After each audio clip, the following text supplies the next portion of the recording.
Hi everyone, I hope you're all good. Welcome back to my channel. I hope everyone is good. We're now 11 weeks out. How exciting. I'm literally just about to go and do some steps before I crack on with today's check-ins. Top tip for anyone, whatever you struggle to stay consistent with, do it first thing in the morning. The last few weeks of prep, I have been finishing off steps at the gym on the treadmill because I didn't get enough in earlier on in the day. So what we're doing is we're waking up, we're having our morning coffee, doing our morning Wordle, because that is a daily habit right now, and then going for at least 20 to 30 minutes of steps, getting something done, and then I only have to do a shorter walk later on in the day. So don't let it pile up to the end of the day, because what will happen is you'll get tired, you'll have other things to do, and you'll put it off to another day, and then you never do it, and then you're behind. So whatever you struggle to do, get up, do it first thing in the morning and crack on. So I'm going to go do those steps now, come back, make my first meal of the day, get stuck with check-ins. So I'm back from my walk and I'm literally just making my first meal of the day, weighing out my yogurt, the same exact meal that you've seen every single video by now. So it hasn't changed whatsoever. But also, just a little update on like where food is at right now, because I feel like in my full day of eating video, I basically said that, you know, the golden syrup in this first meal will probably be the first thing to go. It hasn't been the first thing to go. If anything, nothing's really gone anywhere. It's kind of like a prep update, I guess. I've pretty much lost about 4 kilos from like 4.5 kilos from like my heaviest off-season weight to my newest low weigh-in. I had a low weigh-in this morning of 60.3, so that's always fun. I feel like every time I record I have a new low weigh-in. Maybe it's lucky. But yes, I had a new low weigh-in today, 4.5 kilos down in about 4 or 5 weeks. And I haven't changed anything. That was me going from off-season. So obviously I had a maintenance phase that I would have recorded. And so I went from the maintenance phase into a deficit. I literally went into a 10% deficit. That is all I did. I found maintenance when I was at 64.5 kilos and I took off 10% of the calories. That is all I did. And in the last 4 or 5 weeks, I have lost 4.5 kilos. It's not complicated. It's not rocket science. It is literally a calorie effing deficit. But that is all I've done. So if you're on prep and you are overthinking things, you can obviously only go off of how your body has responded. That does not mean that every single time you cut calories by 10% that is what's going to happen. It does not mean that there is not going to be hiccups. It does not mean that you might not have to make more changes than that more quickly. I am literally going off of how my body has responded. That is all you can do on prep, and that is all you can do in any kind of fat loss, muscle gain phase. And I've only made my first change recently, and that is just to start carb cycling, which I'll explain later on in this video. But I'm just going to make my first meal now, eat that, crack on with some check-ins, and have a fabulous freaking Monday. I really wish sometimes that I actually did have another camera recording the things I use as a tripod. You are literally now balanced on a cheese grater against a flour vase. I'm literally just going to have my daily protein shake. It is a rest day, but I still have my protein shake with my creatine every day. But the lovely Abby, who is one of my clients, who I know she watches my YouTube, so hey Abby, gave me this protein sample from NXT. Well, it's Load Up supplements, but I use NXT beef protein isolate as the protein that I use. And she's given me a sample of a different flavour that I've not tried before. It's fruit pastel flavour, so we're going to try it. I actually think that's going to be enough for 2 scoops. So let me just do half then. Rather than try and scoop it out, I'll just do half of the packet. That's about half. And then I'm going to add my creatine. Creatine going in. I literally just have 1 scoop, which is about 5 grams. Yeah, which is basically 5 grams. If you're a 60 kilo female, you do not need to have more than a 5 gram. You also don't have to cycle creatine. I don't know if that is still something people talk about, but some people thought that you had to cycle creatine because of water retention. You don't have to cycle it because the water retention is within the muscle, not outside the muscle. So you're all good, but I'm literally just going to mix it up. I don't have one of those lump separators, what are they called, in the top, because we are misplacing protein shakers in this house right now. I'm going to try it. So fruit pastel flavour. I don't know if it tastes like fruit pastel. I mean, it's sweet. It definitely tastes sweet, but I'm not sure if it's fruit pastel. A little bit. It is, I know maybe the colour's deceiving me, but the yellow fruit pastels or the green fruit pastels, it tastes like that. But I'm a black and red fruit pastel kind of girl. So maybe they need to make a purple one, I don't know. But I actually really, that's quite nice. It's very sweet, but it's very nice. I also wanted to come on and chat because I know, like, video to video, these videos are going to seem like really positive, everything's going well, loving prep, woohoo. But the last few days I was actually really struggling. Not struggling with prep as such, but obviously when you struggle with things in life, you can't have a day off from prep, so then it makes prep feel harder, but it was literally just life. I was never going to pick up the camera and say, well, it was me. I was never also going to pick up the camera and say that everything's fab when it wasn't. Nothing in life particularly happened, like nothing crazy particularly happened. I was just internalizing some stress and I hadn't been managing stress very well.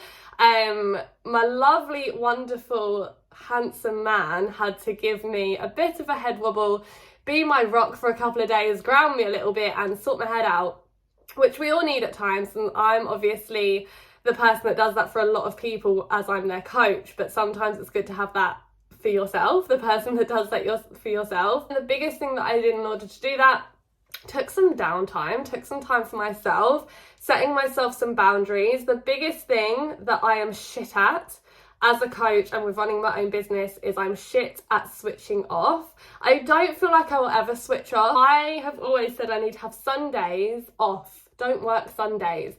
And I just never stick to it. Like Sundays, I'm always on my phone still replying to messages. And it's crazy because all of my clients are like, take the day off.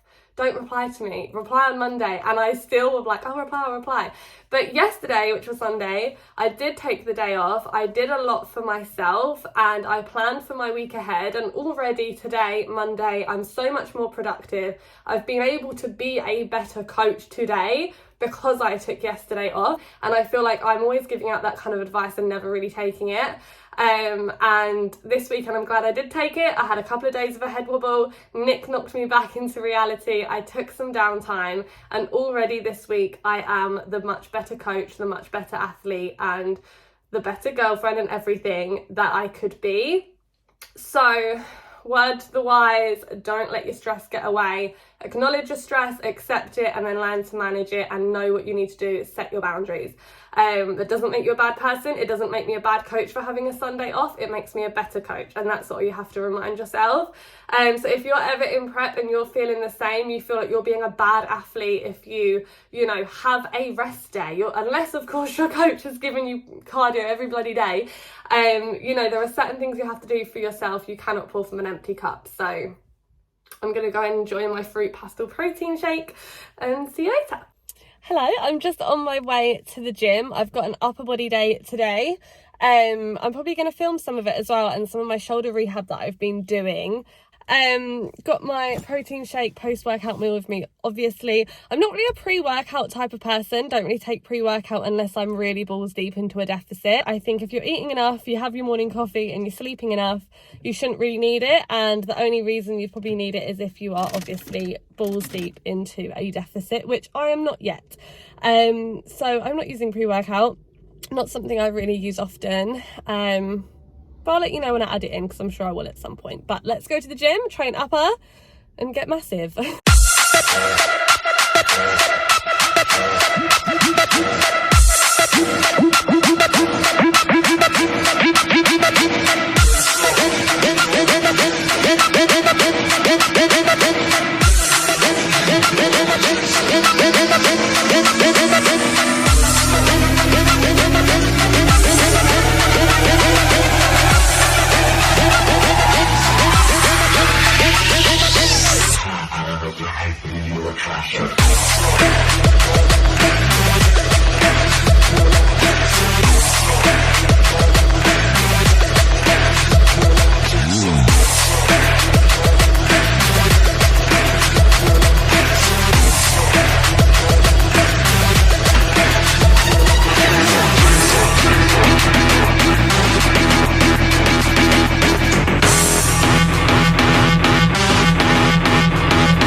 So I'm just back from the gym. I already had my chicken and rice post-workout at the gym, so now I've just got my peanut butter and caramel rice cake and a banana, obviously. That's my second half of my post-workout meal. So I mentioned earlier on in the vlog that I'm now carb cycling. So prep update then. This week was the first time I was like, right, I'm now going to carb cycle. So carb cycling is basically when you eat more or less carbs on different days. So protein and fat stay the exact same, and then I either increase or decrease carbs depending on the day. I choose to do this obviously on training days versus rest days. So training days are going to be slightly higher carb. So the only thing I'm doing differently is rest days, I'm now not having rice cakes. That's literally it. I'm still going to be having the peanut butter.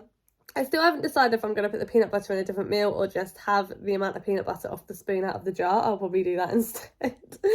But yeah, just not having the rice cakes on a rest day. So usually when you are looking to carb cycle and you are looking to eat different carbs on a training day versus a rest day, like I said previously, I don't think it's necessary unless you are in either not a massive deficit necessarily, but if you are in a deficit or you are in a surplus and you would rather eat based off of appetite or performance, then I would definitely look at changing the carbs that are post-workout. So obviously when we are in the gym, we use up the carbs as energy, we use glycogen. So when we are post-workout, we obviously want to replenish that glycogen and get the carbs back in. So if we're not training, we don't necessarily need as many carbs post-workout. So that's where we can take the carbs from.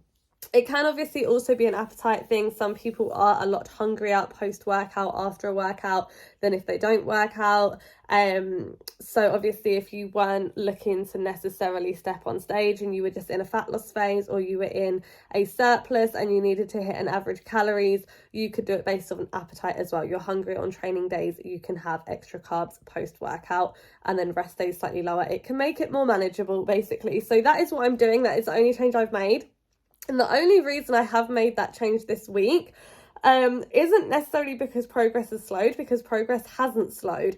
It actually just ended up being a bit more of a lifestyle thing, in a sense where rest days I genuinely wasn't as hungry. Rest days I just was almost forgetting to eat because I wasn't being reminded that I was hungry because I hadn't trained. So that's partly the reason. So I can always add extra carbs onto training days. I'm not doing that to start with, but I could if I saw that progress sped up a bit too much than I'd want to see, or if I started to look a bit flat or performance was affected at all. I could just move the carbs from the rest day to the training day. At the minute, I'm just taking them out completely to see what happens, because this is all a learning game. We never exactly know what we need to do, and we just have to go based off of how the body responds. But that is what I'm doing. So I hope that is understood. I hope that is well explained. But yeah, I also just trained upper body, like you would have seen. Didn't record all of it, but I did get a few clips in there. Obviously you saw me do some more pressing movements. My shoulder is much better, way less pain, way more movement, way less tightness in my back. I'm obviously doing a lot of rehab still. You would have seen some of it at the start of the video when I was warming up. That is some of my rehab, just to be able to obviously train and press as much as possible, because I don't need my shoulders getting any smaller before comp. But I'm glad that that is going well, and yeah, really happy with that. So I think I'm going to leave